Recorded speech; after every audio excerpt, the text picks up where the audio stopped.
नमस्कार दोस्तों, मैं नरेश मक्कड़ सहारनपुर से आज मुरादाबाद डॉक्टर प्रेमवती जी के आया हुआ हूँ। डॉक्टर प्रेमवती जी मुरादाबाद में पिछले 40 वर्षों से प्रैक्टिस कर रही हैं, डॉक्टर हैं और समाज की सेवा कर रही हैं।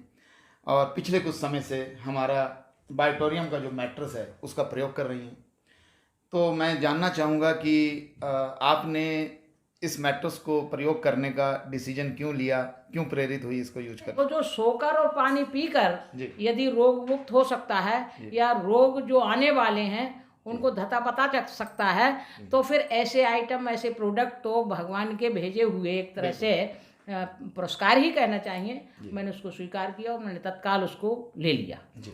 और अपने साथ ही एक हमारे रिश्तेदार हैं मामा जी, उनके बेटे को मिर्गी के दौरे पड़ते थे। अच्छा। एक उनको भी दिलाया साथ साथ। जी जी। अच्छा। मैं समझती हूँ कि 20 दिन बाद मुझको इसके परिणाम दिखाई देने लगे और उन परिणामों के साथ वेरिकोज की कुछ हल्की सी शिकायत मुझे लेफ्ट साइड में नी के ऊपर थी और वो एक हल्का सा गुच्छा जैसा बन के ऊपर नसों का ऊपर एक सतह से दिखाई देने लगा था जी। 20 दिन बाद जब देखा तो मालिश करते समय, एक्सरसाइज करते समय कि वो अब नहीं है और वहाँ हल्का सा नीला दाग पड़ गया है। अच्छा। तो मुझे जिज्ञासा हुई, फिर मैंने मामा जी को फ़ोन किया वो बच्चे के लिए। बोला वो तो उस दिन से ही खूब सो रहा है और सब ठीक है। जबकि यहाँ तक हो गई थी स्थिति कि दवा खाते खाते 21 वर्ष से वो बच्चा परेशान था और इसी बीच में उसको ऐसी ऐसी चीज़ें दिमाग में आने लगी कि क्यों इस दुनिया में रहना है, इतनी ही दवाएं खानी है। उस दिन से उसका मन मस्तिष्क अब साथ में चला गया था, डिप्रेशन में चला जाता है व्यक्ति। कहाँ तक धन खर्चा करता रहे, कहाँ तक डॉक्टरों के यहाँ जाता रहे, तो समय की बर्बादी, धन की बर्बादी से जब परेशान हो जाता है व्यक्ति तो डिप्रेशन में चला ही जाता है। मगर वो बच्चा आज तक ठीक है। मैं हर दूसरे तीसरे दिन उसको फ़ोन करती हूँ। इसी के साथ साथ हमारा एक मरीज कोरोना का था जिसकी 72 ऑक्सीजन रह गई थी, झोला छाप के यहाँ भर्ती हो गया था। अच्छा। तो धन भी खत्म हो गया था और ये आशा भी खत्म हो गई थी कि बचूंगा नहीं बचूंगा। खैर मेरे पास जब फ़ोन आया तो मैंने मालूम किया और मैंने मोहित जी से उनको एक गद्दा दिलवाया जिसका 50% ही पैसा उससे लिया गया क्योंकि उसके पास था ही नहीं। हमने कहा हम स्वयं इसकी भरपाई कर देंगे, कोई बात नहीं है, तुम इसको ले जाओ और मरीज को लपेट दो इसमें। अच्छा। तो मरीज के साथ वैसा ही किया और पानी की बोतल का पानी उनको पीने को दिया और मैग्नेटिक वाला। वो आज तक ठीक है। अभी एक सप्ताह पूर्व मुझसे मिलने आया था। अच्छा। धन्यवाद व्यक्त करने आया था कि आपने मुझे बचा लिया। हालांकि मैं बचाने वाली कौन होती, ईश्वर बचाता है, रास्ते वैसे ही बना देता है। क्योंकि हमारी संस्कृति है सर्वे भवन्तु सुखिनः, सर्वे सन्तु निरामया, सर्वे पश्यन्तु भद्रं की कृपा से वो बहुत। एक आपने बताया था कि आपकी बिटिया को भी कोई प्रॉब्लम थी? हाँ, मेरी बिटिया को प्रॉब्लम लेफ्ट साइड में थी कि उसको ठंडे पानी से नहाते हुए या ठंडे मौसम में या ठंडी हवाएं चलती थी तो नहाते समय उसका ये अंगूठा नीला पड़ जाता था। अच्छा। अब ये कई डॉक्टर से, हमने हार्ट के डॉक्टर से और वैसे फिजिशियन से, जनरल से भी सलाह ली। तो सबने अपने अपने मतानुसार मतलब क्लियर नहीं हो पाया कि वो प्रॉब्लम है क्या। अब क्योंकि मैं होम्योपैथ हूँ तो मैंने दवा किसी की नहीं खिलाई। अच्छा। मैंने कहा जब तक ये पक्का नहीं हो जाएगा है क्या। बिल्कुल।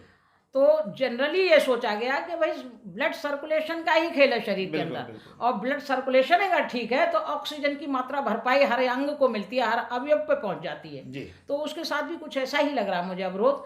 मगर गद्दे पर सोने के साथ उसकी ये अभी बीच में ठंडी ठंडी हवाएं चली थी, वो कौन सा आया था तूफान, तो बारिश भी हुई थी। हाँ जी, हाँ जी। उस बीच जब उसने स्नान किया तो उसका अंगूठा नीला नहीं पड़ा। नीला नहीं पड़ा, बिल्कुल ठीक हो चुका। ठीक है। अच्छा, और उसने जब से मेरे साथ इसमें रुचि भी दिखानी शुरू कर दी। अच्छा अच्छा। हालांकि पहले मना कर रही थी। पहले वो नहीं, इन सब चीज़ों में रुचि नहीं लेती थी। अब वो कहती है कि मम्मी, उसने देखा ना कि मैग्नेट यानी चुंबकीय शक्ति किस तरह से हमारे शरीर के अंदर विद्यमान है जी। और किस तरह से वो हमारे प्राकृतिक रूप से काम करती है हमारे ब्लड के साथ। हमारे जीवन के लिए सबसे हमारे जीवन के लिए प्रथम आवश्यकता जी चुंबकीय शक्ति की है जो हमको जीवंत रखने में और हमारे शरीर के ब्लड रक्त संचार के साथ साथ ऑक्सीजन को बढ़ाने में और उसको मेंटेन करने में सर से पैर तक जितने भी अंग अवयव हैं, चाहे वो सिस्ट हो, चाहे वो किसी प्रकार का फोड़ा हो, फुंसी हो, यहाँ तक के स्किन की जो हमारी ऊपरी सतह है ये मुझे ध्यान आ गया। मेरे हाथों में काफी झुर्रियाँ पड़ गई थी और वो बड़ी देखने में अजीब सी लगती थी। अब चिकनाहट है। इस डर्मिस असल पर। में क्या होता है, ऑक्सीजन लेवल जो स्किन सबसे दूर होती है एक्चुअली, स्किन तक ऑक्सीजन पहुंचाने में सबसे ज्यादा देर प्रॉब्लम लगती है, तो वो उस वजह से आपको ये फायदा हुआ। बल्कि मैंने अपने जो मेरे निकटतम अपनी भतीजियां वगैरह हैं, उनसे कहा, मैंने भाई मेरे हाथों में तो पर्वत लग रहा है, नहीं, क्या आपके लग रहा है? फेस के पीछे उसमें कलर में अंतर तो इसका बहुत अच्छा लाभ मिला है। मैं समझती हूँ कि जो 100 साल जीना चाहता है और उसने 60 की उम्र में भी अगर इसको इस्तेमाल कर लिया तो निश्चित रूप से वो 100 साल जिएगा। थोड़ा सा सुबह से शाम तक की अपनी दिनचर्या प्रभु को अर्पित करता चले, खान पान का ध्यान रखे, लोगों की सेवा में अपना जीवन गुजारे और संवेदनाओं के साथ, सहानुभूति के साथ बिल्कुल इसको इस्तेमाल करें, लोगों को बताएं। देखो, लोगों को आपने बहुत फायदा पहुंचाया, खुद भी आपको फायदा पहुंचा है, इसका लाभ लेकिन एक मैं देख रहा हूं कि आज का जो सिनेरियो है, जो डॉक्टर जो है वो चाहते हैं कि मरीज मेरे पास बना रहे, वो बिल्कुल ठीक ना हो जाए। ज़्यादातर लोग ऐसे हैं और मैं उससे पैसा कमा लूं।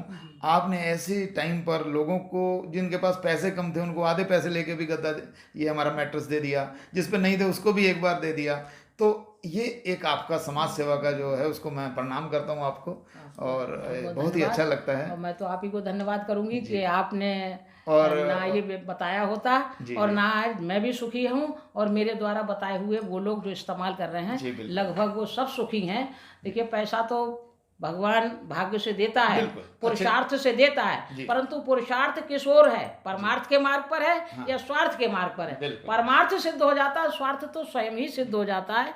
और इसके लिए मैंने एक मुक्तक लिखा है जी, आपके जीवन का कोई अर्थ होना चाहिए जी, एक पल भी तो कभी ना व्यर्थ होना चाहिए, हो सके तो आत्मानुशासित जिए जीवन सदा और स्वार्थ में भी आपके परमार्थ होना। क्या बात है, बहुत बढ़िया, बड़े ही उत्तम विचार। और इसी के साथ मैं अपनी वार्ता को समाप्त करता हूँ। ऐसी अगर भावनाएं हम सब के साथ होने लगें तो समाज से जो दुखी और परेशान लोग हैं, सभी की समस्याएं खत्म हो जाएंगी। नमस्कार।